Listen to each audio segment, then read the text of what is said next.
to further discuss the UNSC vote and the abstention of Russia and China and the crater, the gigantic just crater that's created essentially because there have been, of course, subsequent arguments about whether or not many of us are hyper focusing on this, that we should be, especially people like us who are Westerners or who have grown up in the United States or the UK or Europe and have zero reason to be going after China or Russia, which have been long seen as, if not anti-imperialist sectors by many people on the left, as at least reliable allies and partners. And so I think it's vital to discuss it further because we're not the only ones that really, as we had spoken on our other show,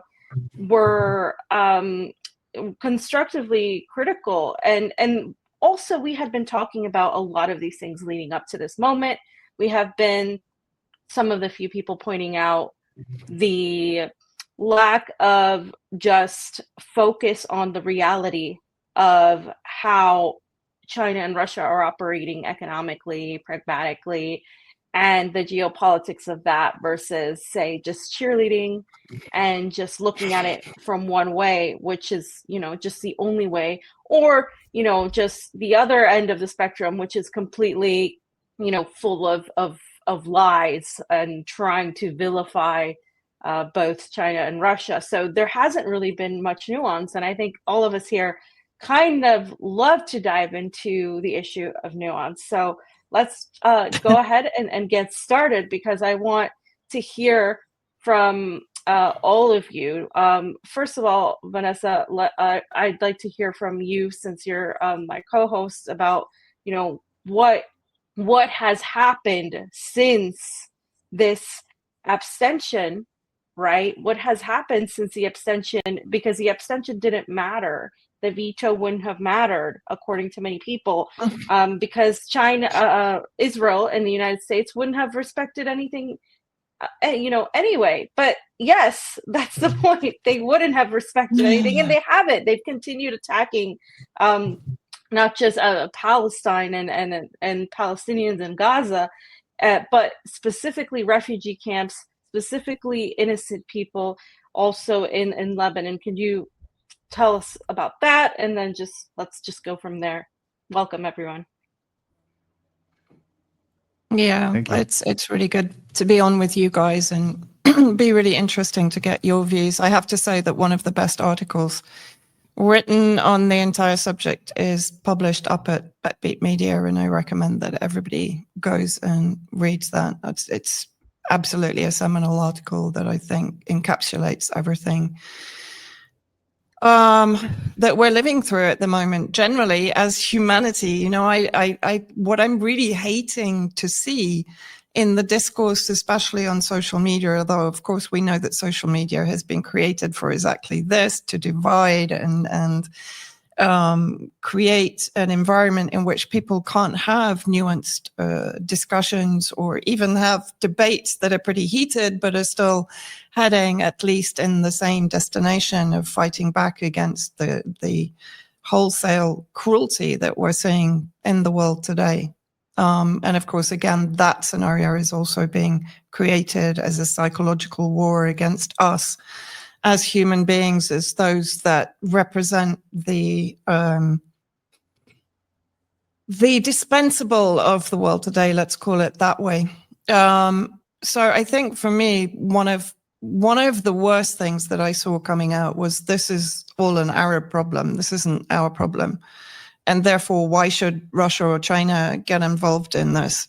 One, I don't think that's representative. At least I certainly hope that isn't representative of Russian and Chinese populations. What it's representative of is an inbuilt Orientalism and racism towards the people of this region, whether it's this region, of course, or whether it's areas of Africa also that are being targeted at the moment, like Sudan. But I think the first thing that I want to say is, I don't really understand why there was no veto.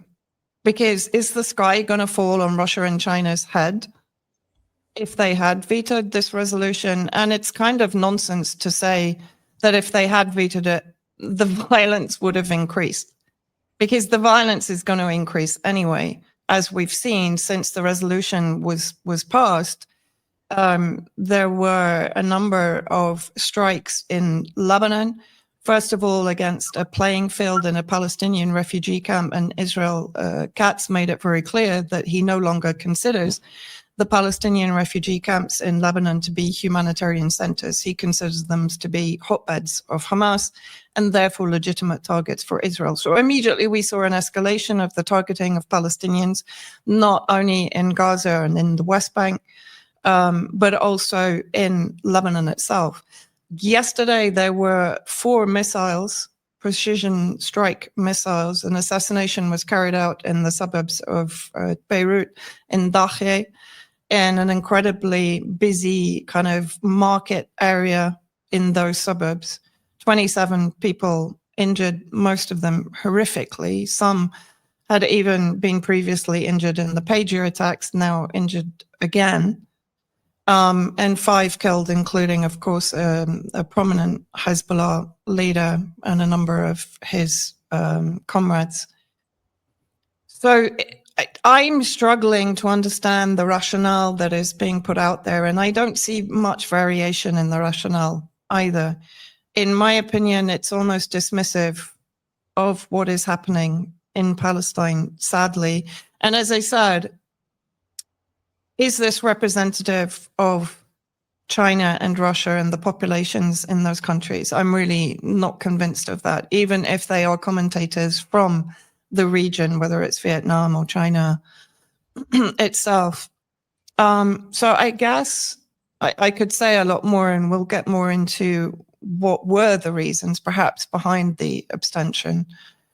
But I'd like to hear from you guys first, maybe Peter first, as to, what your impression is, both of what happened, maybe the reasons behind it, in your opinion.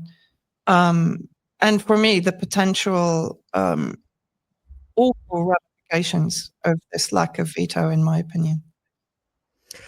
Yeah, I think my best guess as to the fundamental reason for the lack of a veto and an abstention instead is fundamentally it comes down to China's foreign policy philosophy.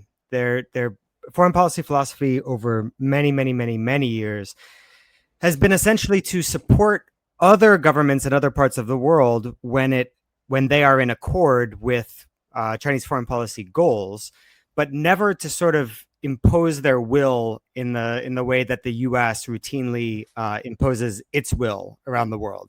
So basically, I think that had there been a critical mass of governments in the region who are willing to pay the pretty substantial cost of bucking the U.S. government's desires on this question, I think it's very likely they would have vetoed. But without a local partner, it's basically just, it goes against the entire foreign policy philosophy that they've been implementing for decades now. And that's why I really just wasn't surprised at this. To be honest, I was quite busy over the past couple of weeks, so I wasn't really following this closely, and I haven't read much of the sort of reactions and takes on this. But I really wasn't surprised, simply because there would need to be, it seems to me, something quite basically, you'd have to see a revolution in China's foreign policy philosophy in order for them to veto in this instance. Now, that's entirely a separate issue of should they have vetoed. That's a separate question. I'm just giving you my best explanation. And then secondarily, and I think this is much more speculative, I'm very confident about the aspect about the traditional foreign policy philosophy that China has long implemented. The second bit, which is a little more speculative, is perhaps the Russian government might have wanted China to abstain from vetoing, or just to abstain, simply not to rock the boat when they're right in the middle of negotiations over the Ukraine war with the US. I say I'm not so confident about that because it seems like there are a lot of other potential avenues that could have been done. You know, the Russians could have told the US, hey, look, we abstained. We tried to tell the Chinese to abstain too, but you know, we can't tell them what to do. We still want to play ball with you on the Ukraine war negotiations. So, like I said, that part is much more speculative, but I think it's entirely in the realm of possibility that because China values its relationship with the Russian government so much that they would be willing to do that anyway. But I'm just saying that's not a necessary or sufficient explanation because the foreign policy philosophy explanation is necessary and sufficient. And so the other speculative one really just is that, speculative. Karim? Yeah, I guess I hear an echo. But I guess in that case, in that sense, I may agree with you, Peter.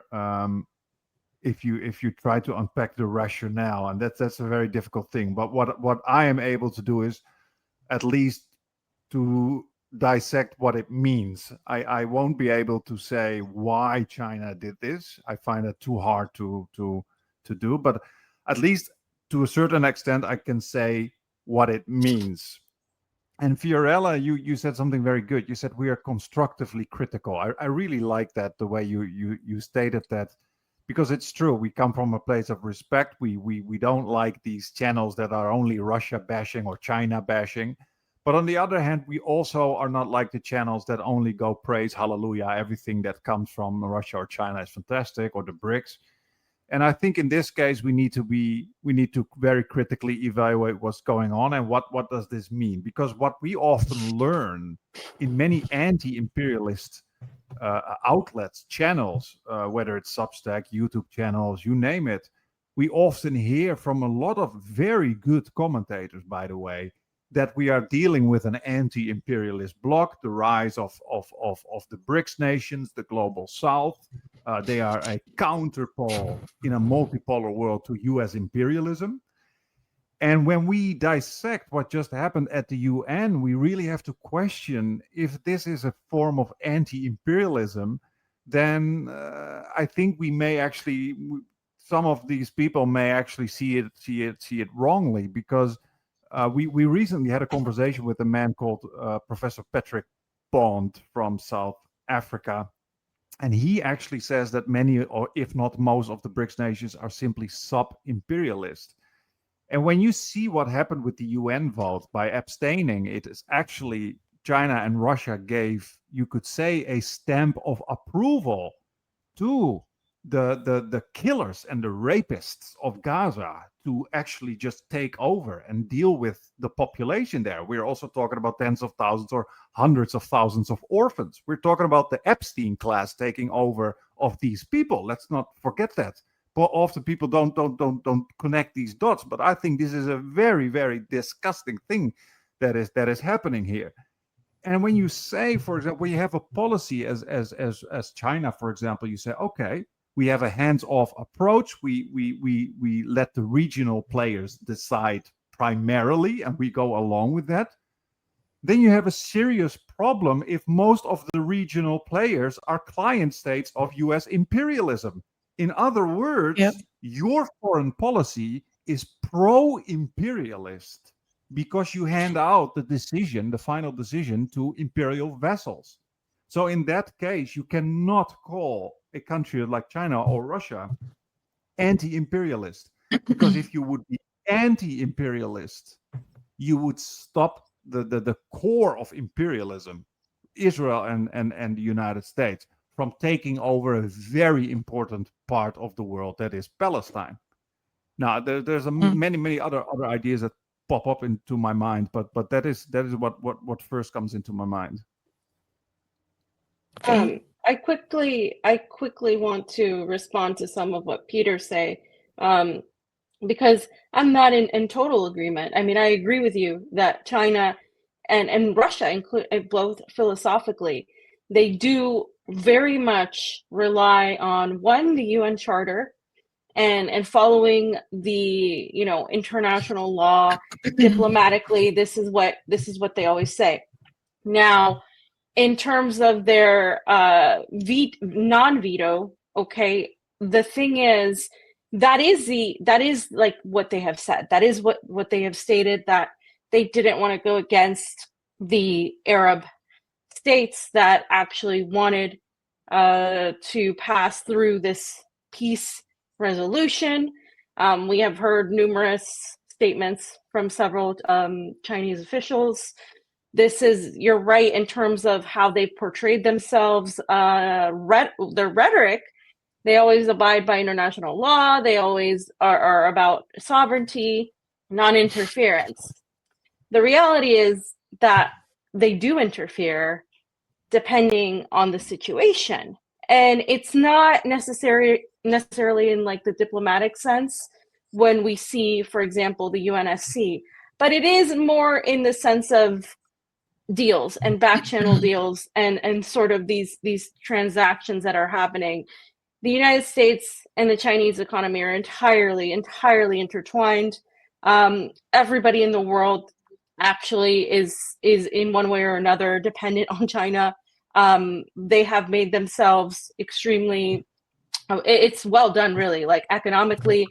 They have gathered created a powerhouse in terms of economic, just self-sufficiency, economic power. And that is very well known. I mean, anybody can talk to you, whether they're in Russia or the United States. And in both places, actually, I found that certain people feel a little bit antagonistic towards China because they feel threatened by the might of its economic power. But when China says that they relied on respecting the sovereignty of the Arab nations, of the Palestinian Authority, I know that they're smarter than that, and I know that they know that Saudi Arabia, Qatar, that all of these countries that have betrayed the Palestinians, that haven't absolutely done anything, are controlled vassals of the United States and Israel.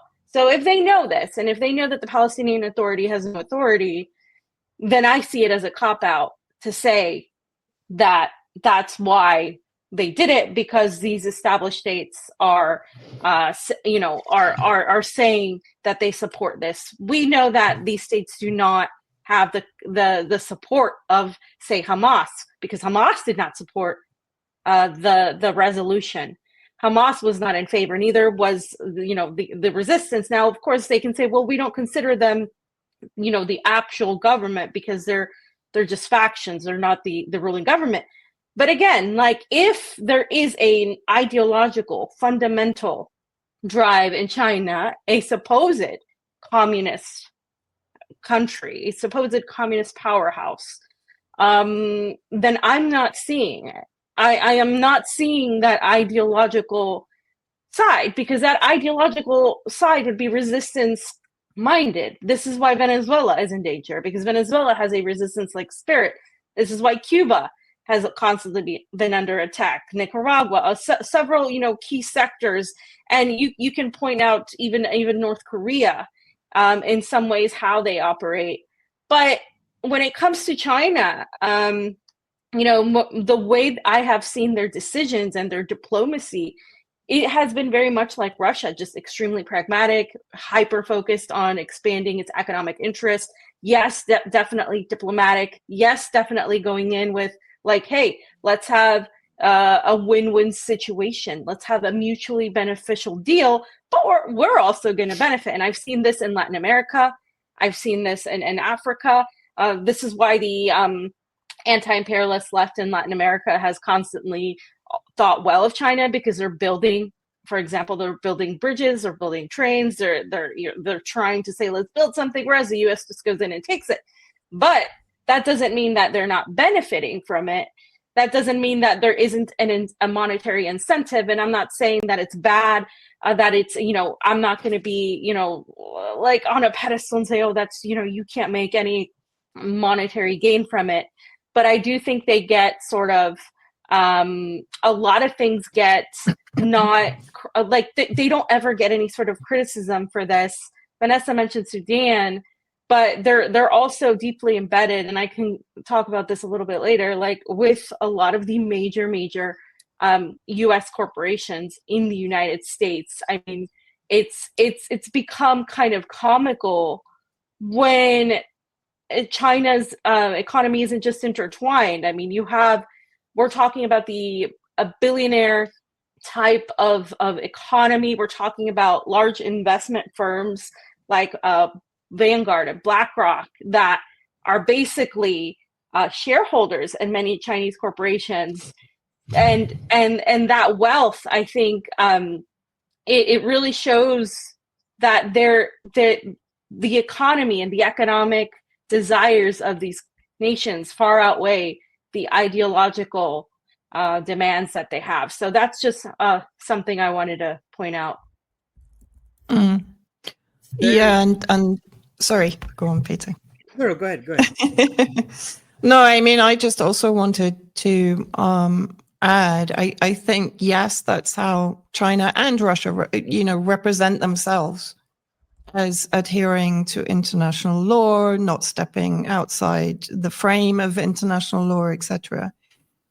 But that doesn't sit easily with me when you consider that China, I'll get on to Russia in a second, but China recognized the state of Palestine based on 67 borders in 1988. It then went on to recognize the state of Israel in 1992, having failed to do so previously because of the Cold War alignments between the West and Israel. So China is perfectly well aware of how Israel is aligned with Western powers. And of course, as Fee said, the UAE and Saudi Arabia and Qatar, to a large degree, were effectively created by the British or engineered by the British to have a sort of a pool of Wahhabi terrorists in Saudi Arabia that could be unleashed against any countries that wouldn't come into line with British Zionist US policy in the region, including, of course,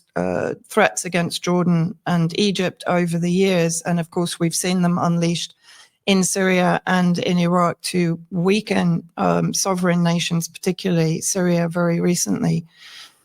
So my guess would be that China is fully aware of all of this history. But in my opinion, for both countries, their trade in the region is number one reliant upon Israel, but then reliant upon the entire Zionist bloc, which of course are the Arab countries that they're referring to that voted pro the resolution because they're part of that Zionist British US created and adopted complex. And when you look at after the normalization with Israel in 92, or the recognition of the state of Israel by China, we saw China become Israel's number one trade partner from Asia. And that hasn't really changed. They haven't throttled back. In fact, in the last 3 or 4 days, there have been reports about them, 3 Chinese state companies investing in Israeli energy supply through kind of backdoor method. So they're investing or partnering actual Israeli companies to enable their expansion into Israeli infrastructure and economic industry and trade in the occupied territories of Palestine. At the same time, of course, they're expanding and increasing their trade partnerships with the UAE, Saudi Arabia, and Qatar. So that is their foothold in the region. And what I find quite interesting is the contextual events leading up to the abstention. So number one, from Russia's perspective, there was a phone call between Putin and Netanyahu. Almost immediately, I think 3-4 days before the abstention. Almost immediately, there was a Russian military delegation that arrived in Damascus and did a military tour of the south. 24 hours after that, Netanyahu entered southern Syria and addressed his troops there on the basis of not only reinforcing their positions of occupation, but expanding. And since that event, and of course now everyone is claiming there's a rift between Moscow and Israel, which in my opinion is nonsense, because Russia has historically worked with Israel in the region. They have what is known as a balanced friendship, even when Russia came in to defend Syria, particularly against ISIS in 2015. They still very much worked on a partnership basis with Israel. And originally, the Russian bases, after the fall of, or rather the liberation of Dara in the south, Russia basically put positions and bases in the south in agreement with Israel to prevent resistance factions reaching the border with the occupied Golan territories. So that's number one from that perspective. But what I also find really interesting, China up until very recently had basically not been recognizing the Jolani al-Qaeda government in Syria until suddenly Jolani came back from his meeting with Trump. Again, this is all around the time of the abstention. It's speculative, but I'm just putting it into context because I find it extremely interesting that all these events were kind of swirling around at the same time. And then with Russia, of course, we have to look at what's going on in Ukraine and the fact that the so-called secret peace deal was also announced almost immediately after the abstention. But if we look at what happened with China, I found this very odd also. So Jolani came back from the meeting at the White House. Within 24 hours, Assad al-Shaibani, the former al-Qaeda founder in Syria, had been dispatched to China. So China, up until now, is not recognizing the Syrian Takfiri regime, nor should they. But suddenly, Shaibani is in China. China is talking economic investment in Syria again, which gives them a foothold back in the country, and also did a deal with Jolani over sending back the Uyghur terrorists, because that was the number one reason that China was not happy to normalize relations with Jolani, was because of the number of Uyghur terrorists that were under his command, right? So suddenly that happened as well. So I can't rule that out as being part of some, because we know what the US does. Whenever there's a major vote going through the UN Security Council, they're putting pressure on people. The fact that Algeria voted for is incredibly disappointing for me, because Algeria has been, I mean, Karim nodding there, you know, Algeria has been one of the number one supporters of Palestinian sovereignty. But what I also find interesting is, from Russia's perspective, they're actually been at times reliant upon the Gulf states. In 2016, there was a fiscal shortfall of 2 trillion rubles. And it was Qatar that stepped in and bailed them out with a 10 billion loan, offset against 19% shares in Rosneft oil complex, right? They're dependent on Saudi Arabia. They're dependent on UAE, deals with the UAE. All these three countries have poured billions into Russia, particularly into the Kazan region, which was where the latest BRICS summit was held for very good reason. So when China has recognized the state of Palestine and appears to uphold the sovereignty of Palestine and is calling for a two-state solution based on the 67 borders, which I disagree with anyway, but nevertheless, they then went against their own belief in Palestinian sovereignty, because there's nothing in the Trump plan that talks about a Palestinian state. Until the Palestinians have basically disarmed, given up their territory, given up any kind of resistance, given up any kind of belief in justice or reparations. Right. So from this perspective, I'm struggling to understand what international law means to both these countries, because you can't make statements upholding Palestinian sovereignty and right to statehood and justice and an end to occupation of their territories, and then abstain on a resolution which offers them nothing in acknowledgement of their rights, or even in any kind of assurances of their rights in the near future. Wow, there's a lot of really good Sorry, points yes. in both of what you said. I'm gonna actually, I think this kind of offers me the opportunity to stop biting my tongue and say in a public forum what I have bit my tongue about for I don't know, 4 years now, because I thought it would not be helpful in any way and perhaps counterproductive. But I think in this context, perhaps it might not be counterproductive and might even be helpful. We, as Homo sapiens, as humanity, are so deeply. Hold on. Do you use taboo words like curse words on your program, or shall I use a? Yeah, it's fine. Okay, we are No, it's fine. so deeply fucked right now. The Bulletin of the Atomic Scientist has the midnight Yeah. clock, doomsday clock, closest to midnight that it's ever been. Half of that reason is because nuclear holocaust is closer than it's ever been, primarily because the US and Russia are no longer as closely cooperating on nuclear issues as they were in the past. And of course, the war in Ukraine increases the risk, particularly when you have idiots in the US establishment talking about, oh, you know, Russia would never use nukes. That would be irrational. And because it's irrational, we don't have to worry about it. Because as we know, states always make perfectly rational decisions and mistakes never happen. That's half of the reason. The other half of the reason is the ecological crisis, which, you know, is sometimes a little distant for us to really wrap our heads around. Climate change is the most commonly known part of the broader crisis, but it comprises a number of different aspects that are all directly tied to our system of economic production that's destroying the life support of the capacity of the planet, and will result not, you know, we don't have to worry about the polar bears dying immediately or, you know, sea level rise.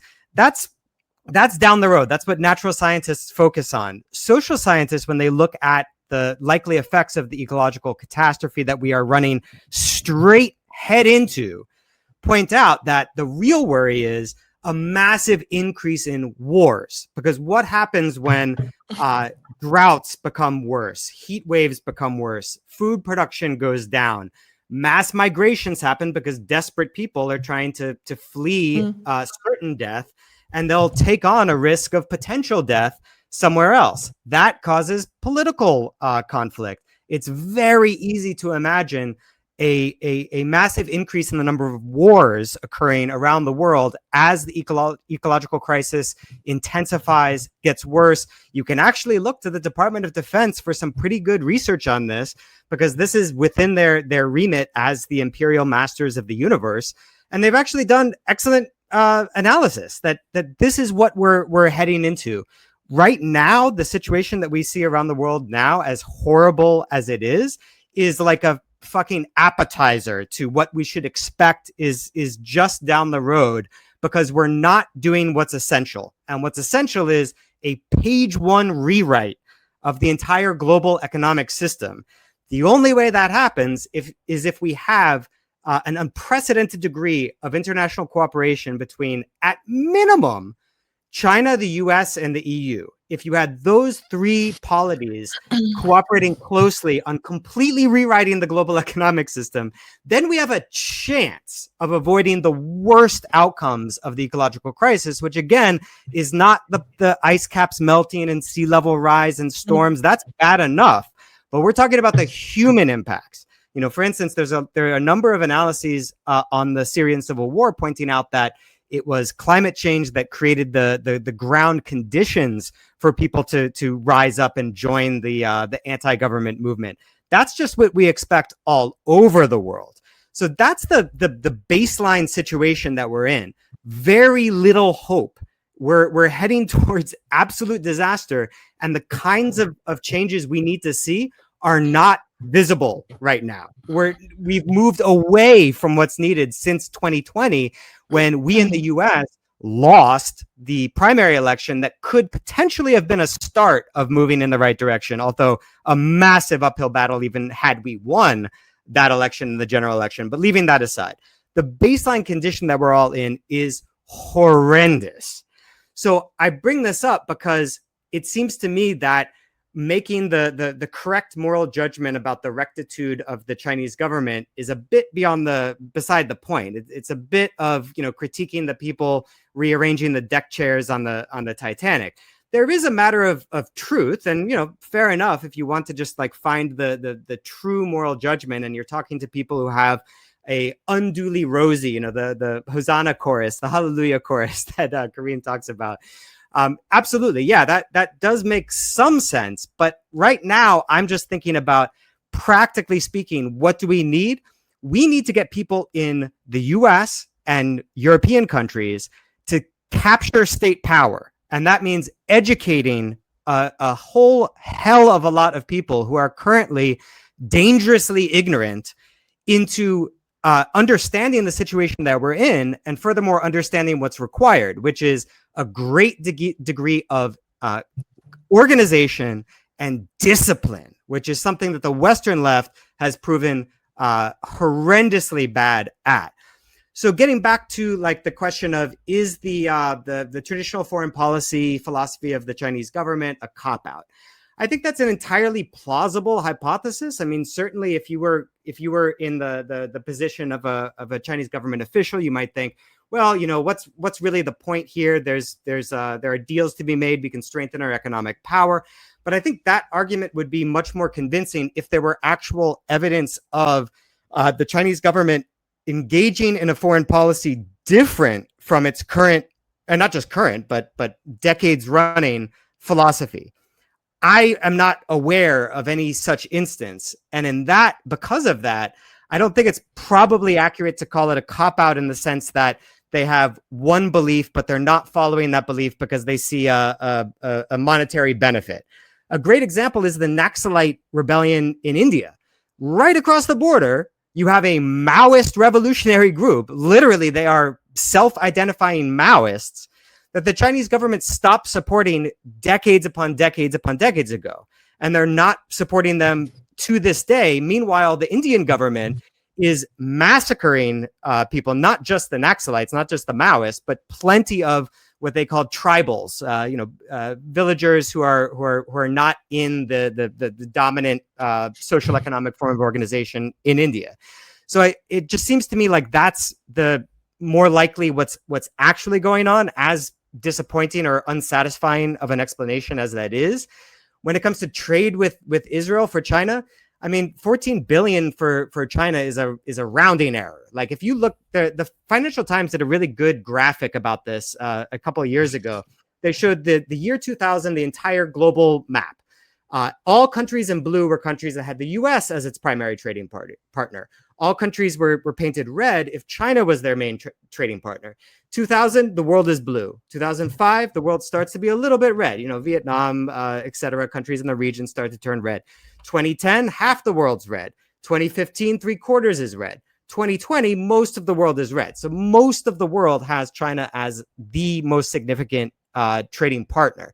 14 bill is just not that big. So I really just have a hard time understanding how protecting trade with Israel would really be a main concern. A potential other concern would be the fact that, all of us talk about how, which one is the dog wagging the tail and which one is, or is it the tail wagging the dog? But all of us understand that implicitly there's one dog. It's a dog, one dog, the US Israel. It's a unity. And I think it's entirely imaginable that the Chinese foreign policy officials would be looking at this as, this is not an independent country, Israel, we're dealing with. We're dealing with a 51st state.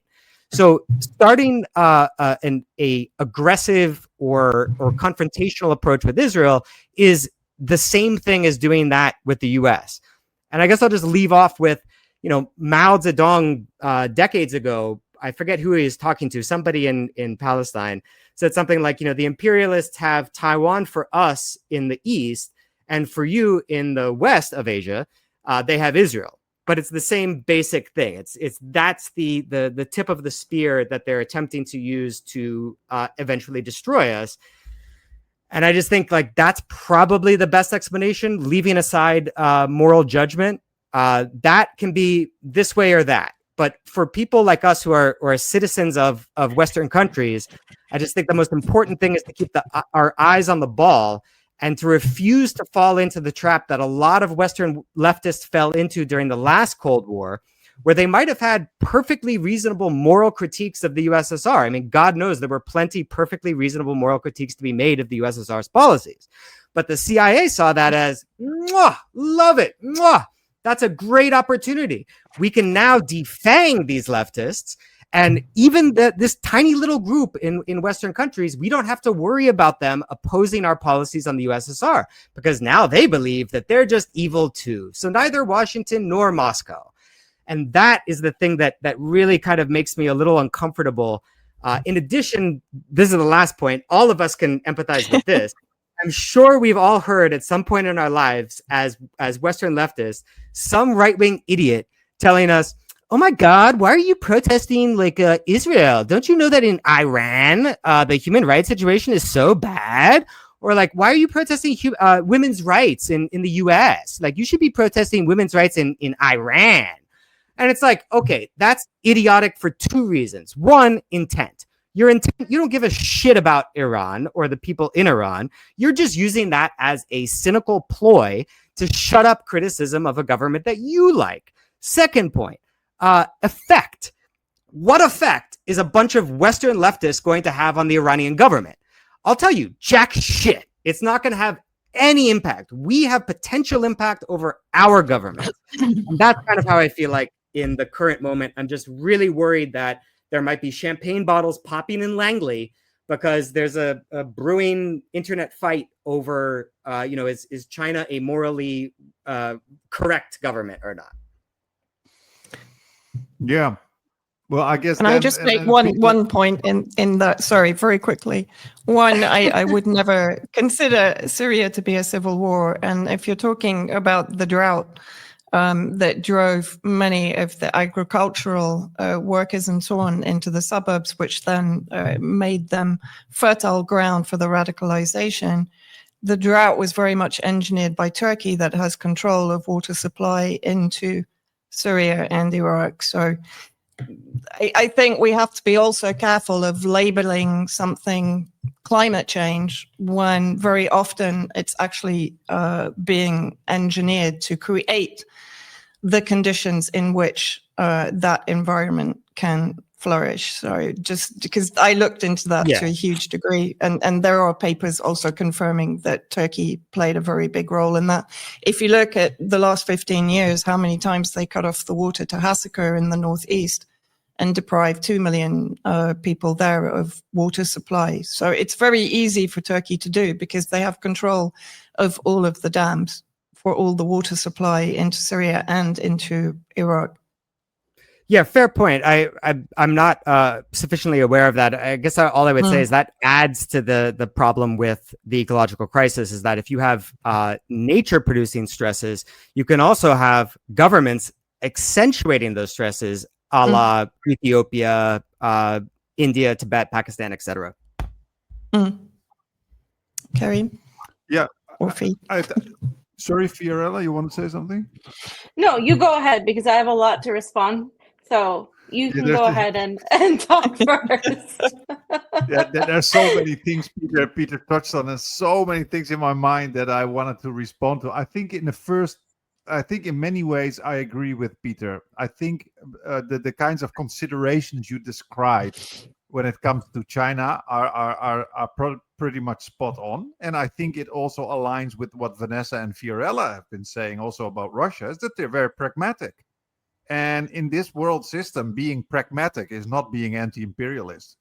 That's number one. And I think that was also a little bit why we were talking about this. I think many of us, and we're me too, as somebody who really likes China, I was very incensed by this idea of a counterpole in this multipolar world. And I was following all these commentators, also very, very intellectually interesting commentators up to now, who also often said this, like, yeah, the rise of China, U.S. imperialism goes down, U.S. destroys, China builds, and indeed China builds a lot.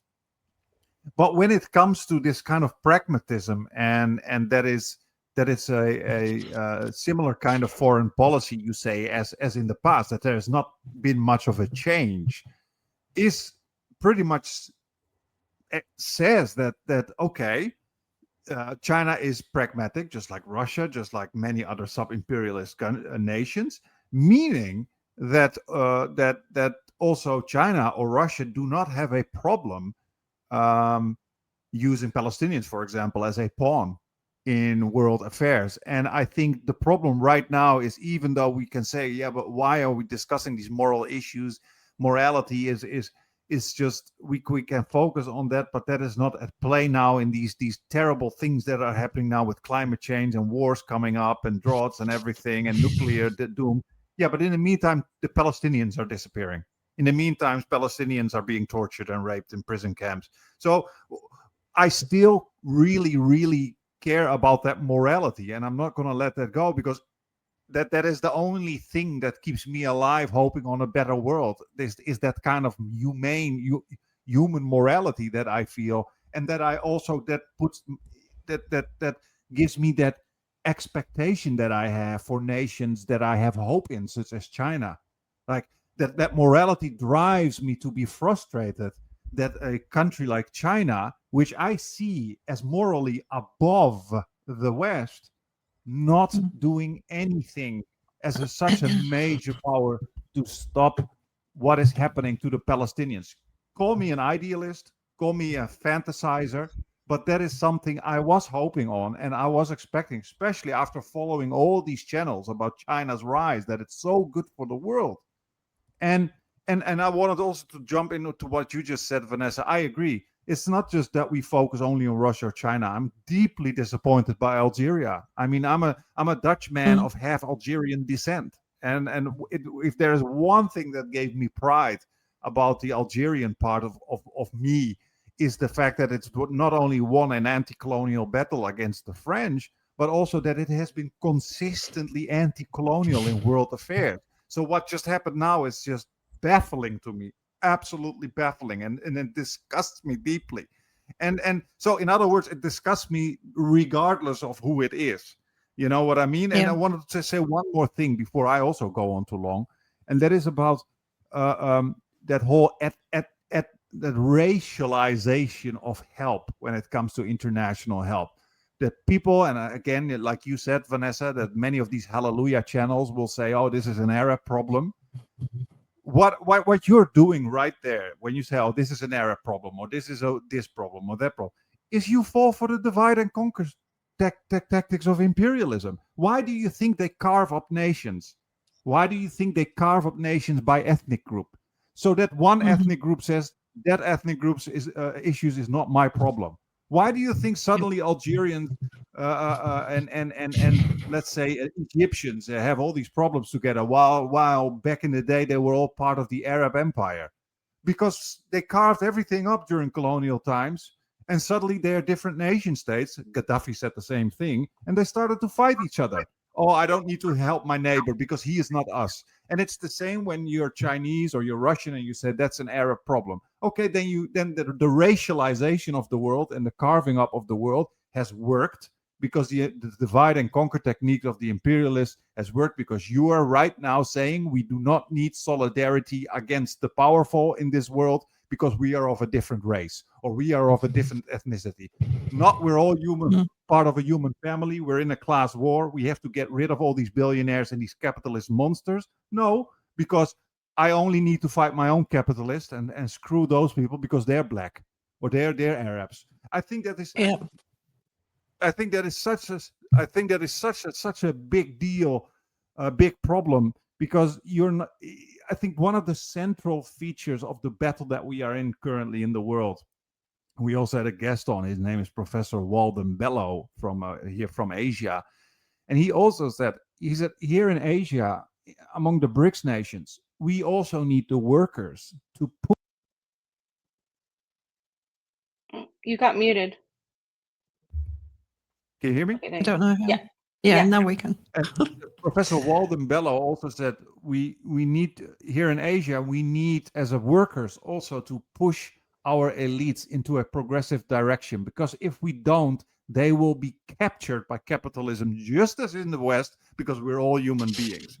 And I think that's the final point I would like to make, is that people often think that imperialism and anti-imperialism is a is a question of nations, is a question of wars between good countries and bad countries. You have the good anti-imperialist countries and the bad imperialist countries.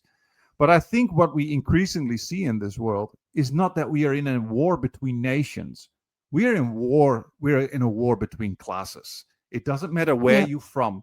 Top classes are cooperating. They are cooperating, and the only way to get rid of this hellscape that we are in, and Professor Gerald Horn also says it often on our channel, is that we need an international class struggle. And I think what we saw at the UN, what we see happening in Palestine, just proves that point. Mm. Yeah, I agree exactly with that. And again, so my counter argument to pretty much everything Peter said, what is the fact that yes, I understand the United States, Israel, Europe, UK, Five Eyes, let's even say, are the problem, especially the United States and Israel, the driving force, NATO, all that have caused the problems around the world. That doesn't mean I cannot point out when, especially nations that have been bestowed this moral superiority by many people, are not acting in a moral way. It's not even just in a moral way. It's the fact that others have bestowed that upon them.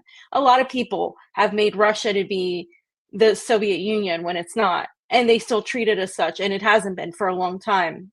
And as somebody that lives there, I can tell you firsthand, it is extremely capitalist nation. It is absolutely driven by self-interest. The government is very much driven by, yes, diplomacy, but economic expansion first and foremost. And there are various points of views that of whether people are content with that, and some people are not content with that. Some people talk nostalgically about the Soviet Union and how things were before and how they were better and all of these things. It's not just what you get.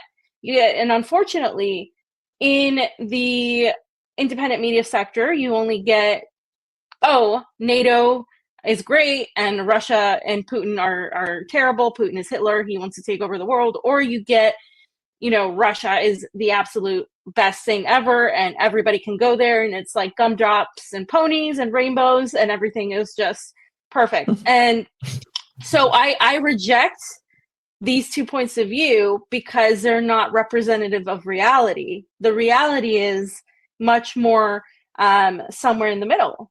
And that's the same I would think of with China based on the research I've done, based on what I've seen. And when actions do not follow your rhetoric, which I think like the rhetoric in China, I will stand by that cop-out term. I'm sure Peter will watch this later.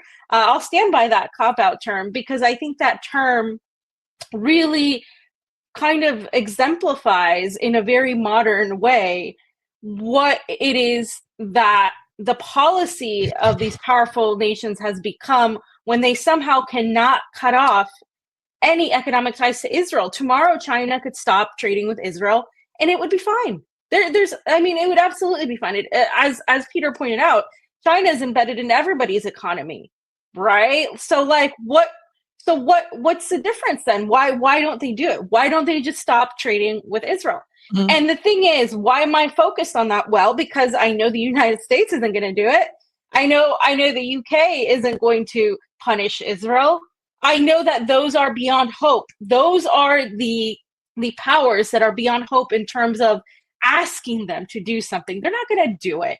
But if we are to believe that there is an ideological anti-imperialist drive coming from China or coming from Russia, if we are to believe that they are opposing hegemony, then I'm going to demand it from them, or at the very least say, if you are saying in your rhetoric that you support international law, that you support the plight of Palestinians, if you're saying it's been decades that you support this, then show me. I don't care about your rhetoric because I'm sick of rhetoric. I hear it all the time from dumb politicians in the United States that continue to trick people into believing in electoralism. I don't need to hear other politicians in other countries talk to me about rhetoric when what we're seeing here is very cutthroat pragmatism that has sold out Palestinians and will continue to sell out Palestinians. Because if powerful nations who have the ability to oppose and stand toe-to-toe with the West, which is weakened, don't act differently, don't change the conduct of how this entire world is operating in a very capitalist-driven, greedy, globally just ambitious, but in a way that is disregarding human life. If they don't oppose that, then what is the difference of a China, U.S., Russia-led world instead of just a U.S. Western-led world? It doesn't really matter to me if you have 5 rich billionaires at the table versus 2. Like they're still working in cohesion for themselves and for that class, and that's ultimately what I've concluded. The left, and I come from the left, so I'm frustrated with a lot of that sentiment, because it's like, oh, we can't criticize like China or Russia because it's it's our fault. Like it's like, yeah, I get it, but that doesn't mean I'm gonna let it slide. Okay, I'm not gonna let it slide. I'm not gonna like clutch my pearls because somehow everything they do is gonna be looked on with a lens of perfection. That is no longer true. The material conditions, which they love to talk about material conditions, the material conditions of right now have changed the world to the point where we're not operating under these ideological they're not operating under these ideological assumptions of what happened with Mao or what happened with Lenin and Stalin. All of that, it happened, and all of that was destroyed by the interventionism in the Soviet Union of the United States, and I would say diluting of all of that. And when it comes to China, they have said that they're a communist country, but they engage so well with using capitalism. I'm sorry, it's outright capitalism and global capitalism at that. And what I'm seeing is just we're going in that direction where nation states aren't mattering anymore, where the ideologies that they even have don't even matter anymore. It's about a multinational, international class of elites against the rest of us. And that has become more clear after Palestine, because who's not going to get a seat at BRICS? It's not going to be Palestine, the Palestinian people. If you recognize Palestine eventually and you put the PA there in charge, there's no Palestine. That's not Palestinian people. That's ridiculous. That's not it. You don't have Venezuela. Venezuela's not allowed to be there. You don't have nations that have been suffering under an empire.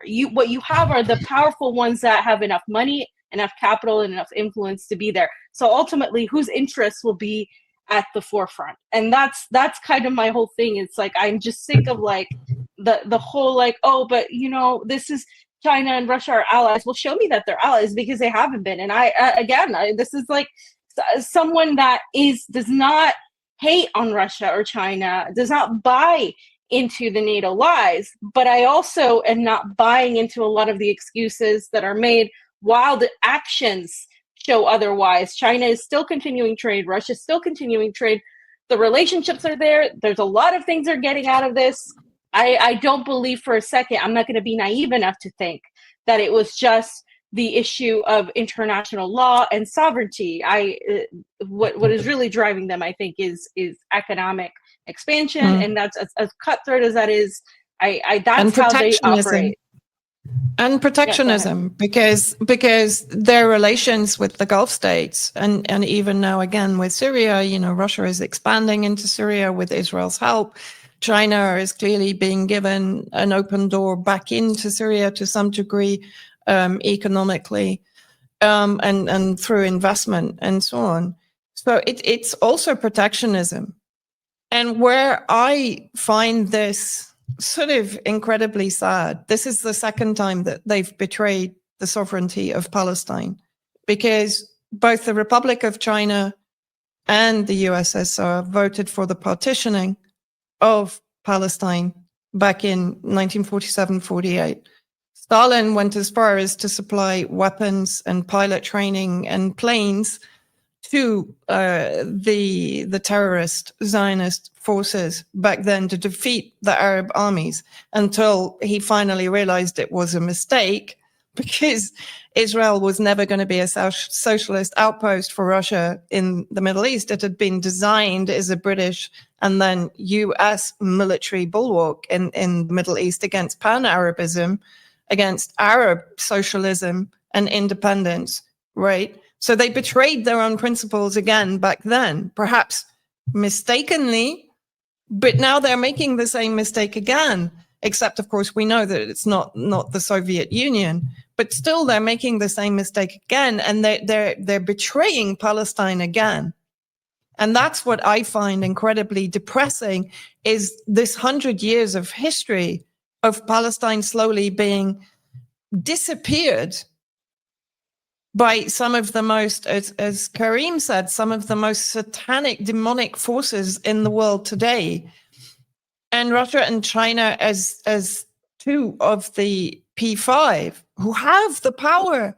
They had the power to stop this bill, this resolution going through. And they reneged on it. They effectively gave a green light.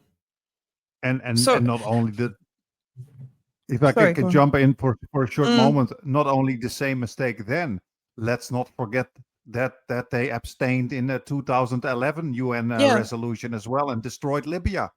Let US imperialism completely destroy Libya. And Yemen, Yemen both also. And Yemen. Yeah, Yemen. You would think that they would have learned their lesson by now, but like Peter also explained, if you're a pragmatist, you don't have that moral problem.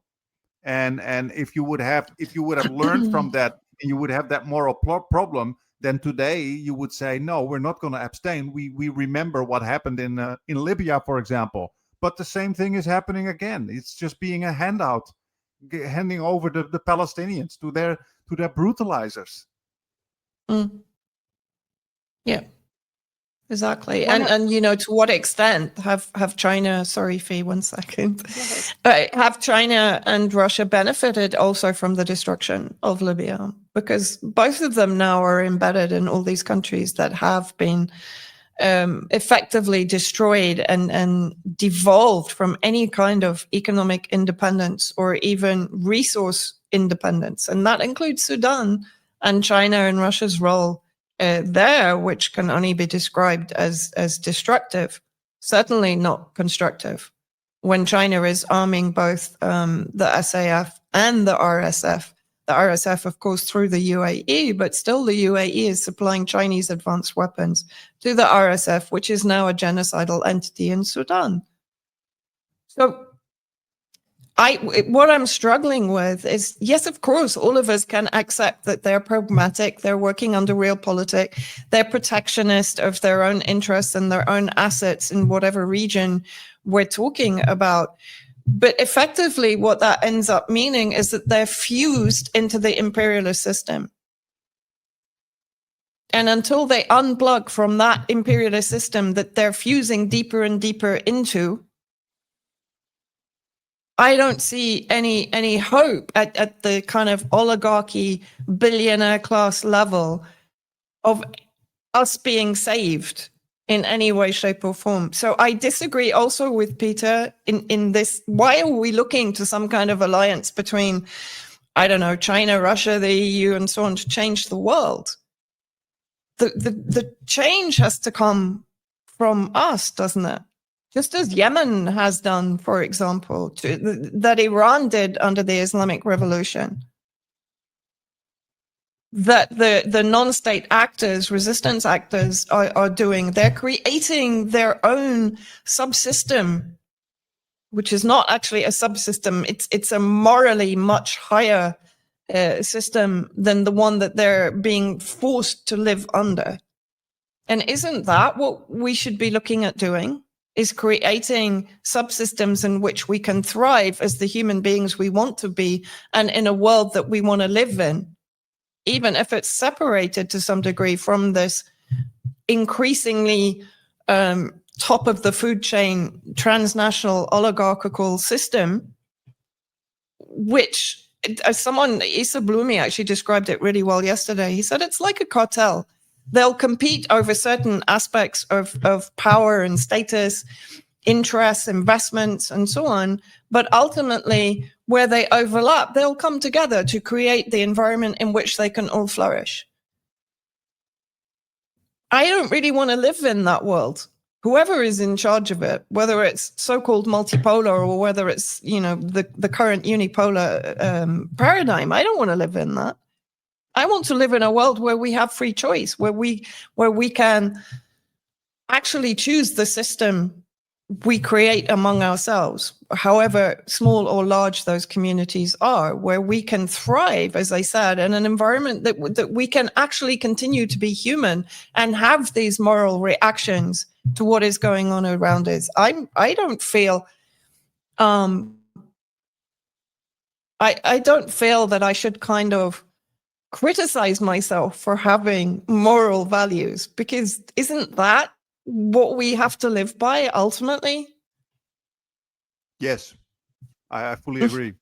I fully agree. That's why I like to talk to both of you, because I think that's missing a lot. And I think a lot of people have been psychologically conditioned into the imperialist capitalist system to actually almost ridicule if you expect a moral judgment or a moral stance of certain countries, nations, group of people, because that's not the way things work. Well, if you cling on to your humanity, that is the way things work or should work, in my opinion. And I just, like you say, Vanessa, I just don't want to live like that I accept that as normal. And I also think that if we do not critique the alternatives, if we do not critique Russia, if we do not critique the global south, if we do not critique China, then what we are doing is we can already predict for the future that we are rebuilding the same thing. We are literally, if we don't critique the alternative, we are reproducing the same thing. And that is a bit of the thing that I also think that is a bit of a problem when you see that celebration of the new multipolar world and you cannot say anything about Putin or Russia. Oh man, that is so sensitive, that stuff. And then I'm thinking, like, this is just MAGA. That's MAGA of the other side, and these people would literally be the nationalists once these countries would be in power. You would have the same nationalists. You know what I mean? We need some serious self-reflection when it comes to that stuff on the left and on the anti-imperialist side. Even if you don't want to call yourself left, if you just want to call yourself anti-imperialist, I think we really need some critical reflection on that point. What do you actually want? Do you want a different, better world, anti-capitalist, and a more humane world, or do you just want your team to win? You know what I mean? I think a lot of these people just want their team to win. I mean, I think that's what it comes down to. I think it's just they've created in a fantasy world where they put certain countries, certain people, certain ideologies on a pedestal, and they won't deviate from that, because then their entire world collapses, because all of their identities are built upon this one thing. And when you build your identity upon only relying on the idea of it, well, that's another matter. And when you build your identity upon this stuff, then you can't deviate from it. You're too far into it, and you don't even know what you believe in at that point, because it's been dependent on what your team, what this so-called sector that you've put yourself in. And so for me, yes, I mean, obviously I come from an anti-imperialist left perspective, but at the same time, what does that mean in the United States when a lot of these people who call themselves anti-imperialist left are justifying this decision? This lack of veto. They're justifying the abstention. They're saying disgusting things like it's just an Arab problem. They're saying this is how it always is there. It's not on China or Russia. This is not our responsibility. And they're morally just completely, shifting into a world, like both of you said, that I don't really want to live in. A world that is devoid of any humanity, essentially. And what we have seen in the last few years since this genocide. It's the fact that I can even say it's ongoing for 2 years, you know, is it to me has shaken up the perspective of so many things. And it didn't just begin with that. I mean, there was also the fall of Syria.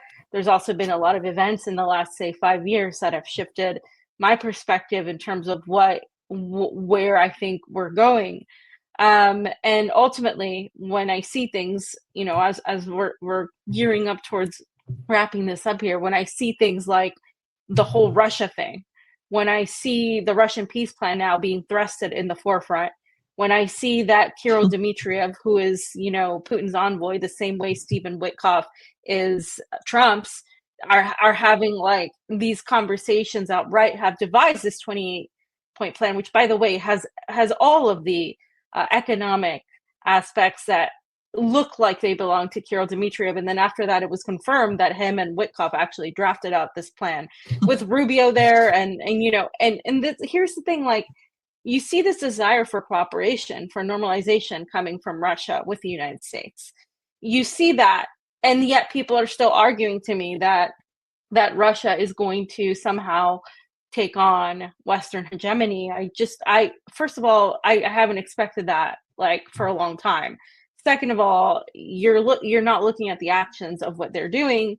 You're looking at what you wish to happen. And these trips on hopium really get us nowhere, because at the end of the day, we really have to look at reality in order to advance. And the reality is quite dark. It's quite depressing, but at the same time, it's kind of like we have to face that in order to figure it out for ourselves. And I agree, like with Vanessa, that we need to really figure out how to save ourselves, because it's so much right now that's out in media, whether it's independent, mainstream, whatever, requires us looking at heroes to save us. And the reality is there are no heroes. You know, we are the heroes. I mean, the heroes are people that are not known as heroes. The heroes are just people that do things every day. And the thing is, I think people have been just brainwashed to look to politicians as heroes, when in order to be a politician, basically at that level, you have to pretty much be like some sort of maniac at this point, because the world is at that level. And it's very few that are capable of maintaining any sort of moral compass. And if we're going to pew morality and just toss it aside, then what's the point of living? Because if we have no morality, let's just go out and kill each other and do whatever we want and live in, you know, in a society where we don't care about anybody or anything. It's like, what world are we living in? If it's like morality, how dare you discuss morality? Like, of course we're going to discuss morality, because you have these morons, politicians in the West, talking about democracy every 2 seconds, and then you have the entire UNSC talking about international law. What international law? You're allowing people to get killed, and you can do something about it, and you're not doing it. So what you can pontificate from your podium about international law, but what international law are we allowing these people that are getting slaughtered? Like, it's a farce. It's like watching a really bad script of a movie. And just saying, is this even, like, what is going on here? Who thought about this? This is terrible.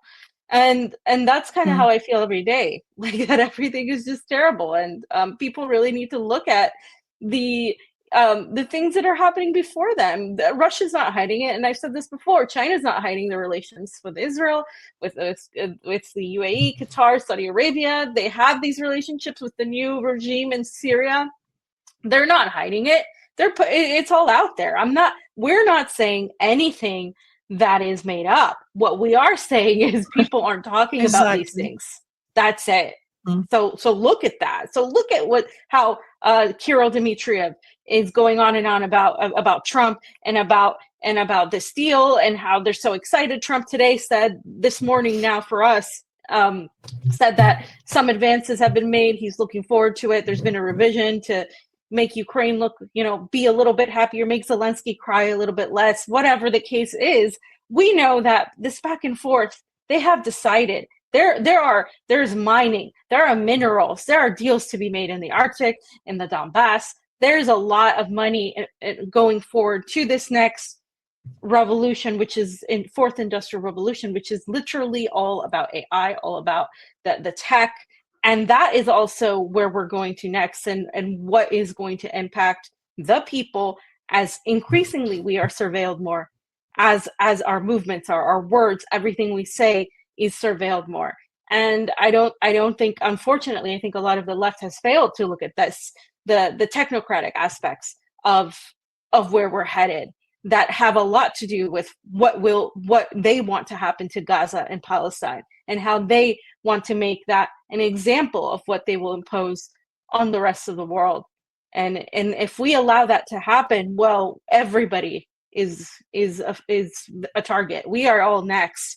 And I think we will all suffer because we have allowed that just complete monstrosity to happen. And while we're chastising about international law and a new world, like built on the bones and the devastation of people who really didn't deserve any of it at all. So and actually also, I just want to add the eradication of the history of these people, because that's what they're also doing. You know, all of these countries that are now looking at investment in the countries that have been destroyed by the imperialist West. But what has actually happened, and that is also deliberate, in Syria, they're destroying a lot of the ancient monuments. They've destroyed it throughout the regime change war. But now they're changing even the commemorative days of former martyrs against imperialism and so on. In the Gulf states, they've been writing the history of Palestine and the Israeli Nakba and occupation out of the education curriculum, right? So that's also what we're looking at.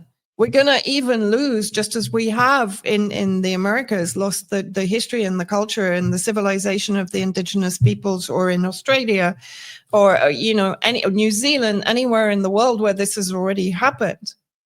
That's happening here also. And it's happened from 1917 onwards, where Palestinian historians, authors, writers, journalists were deported first so that they can't record what is going on. So, everything, our global heritage, our global history is going to be taken away from us. The entire slate is going to be wiped clean for us with the destruction of Palestine, the extermination of Palestinians, the extermination of Lebanese resistance, the breakdown of Syria, Libya, Iraq, Yemen. The reason that these conflicts now are being amplified in the Horn of Africa is because it's going to target Yemen eventually. Because what's happening now, all these outlying resistant states and non-state actors are going to be slowly contained and eradicated. That's the plan. Doesn't mean that it's going to be successful. But if it is successful, people have no idea of the wealth of culture they're going to lose in that process.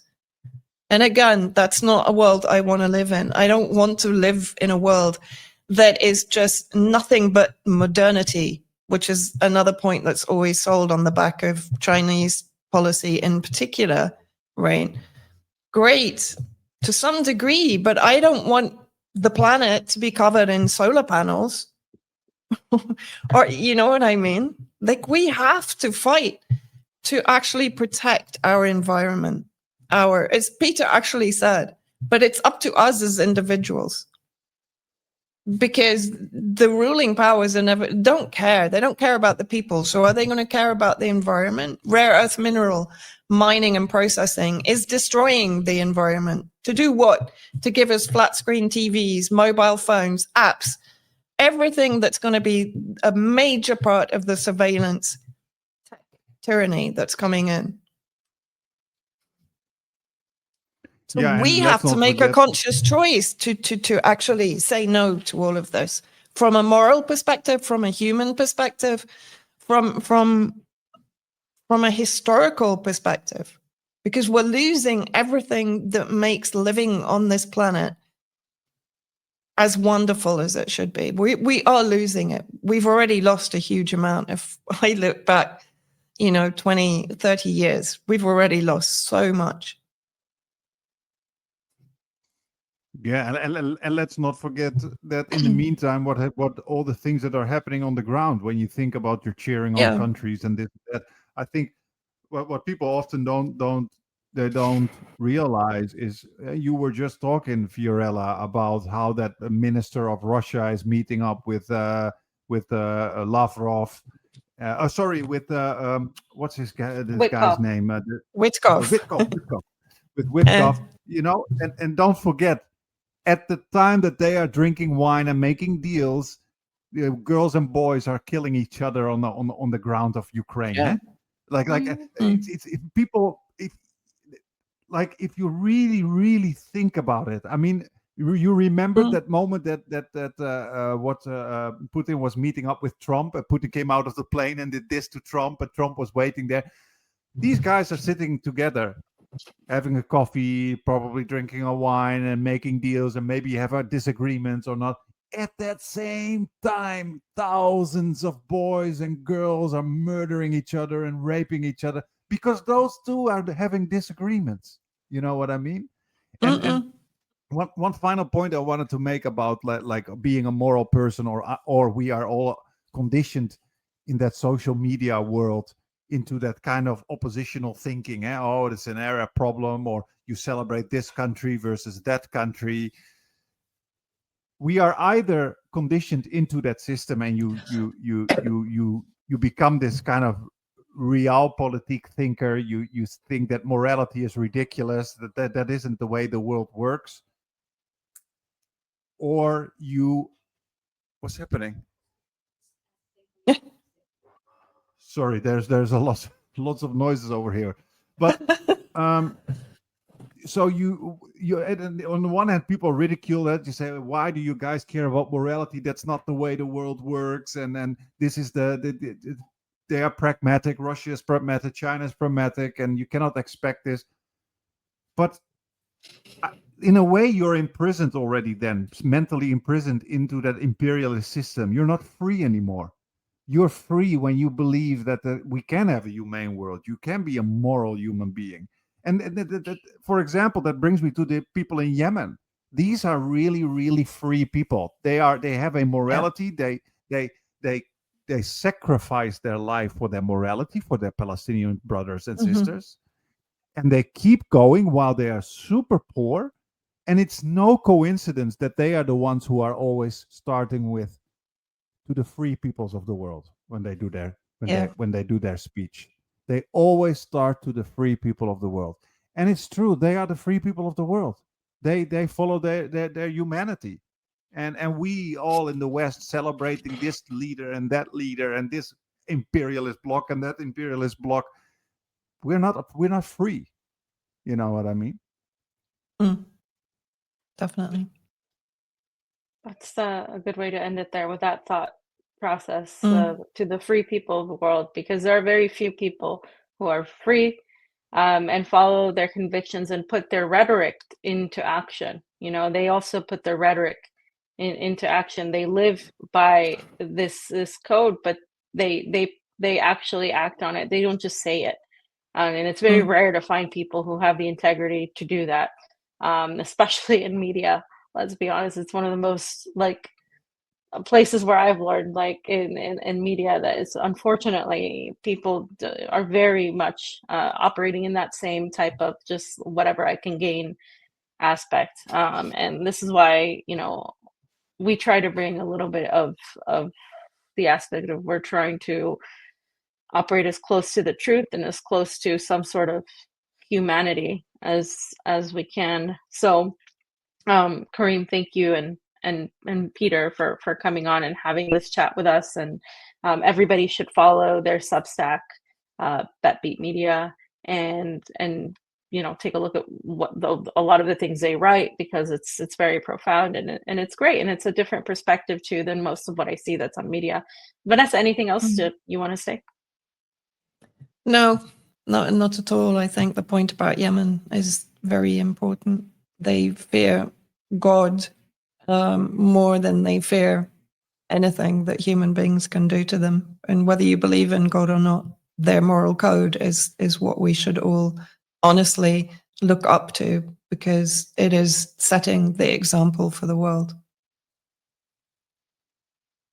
Exactly. Absolutely. And thank you for having me on. And we're going to invite you guys soon on again. Great. Sounds good. All right, everybody. Thanks for tuning in. We'll see you next time on Critical Perspectives. Take care. Bye. Bye.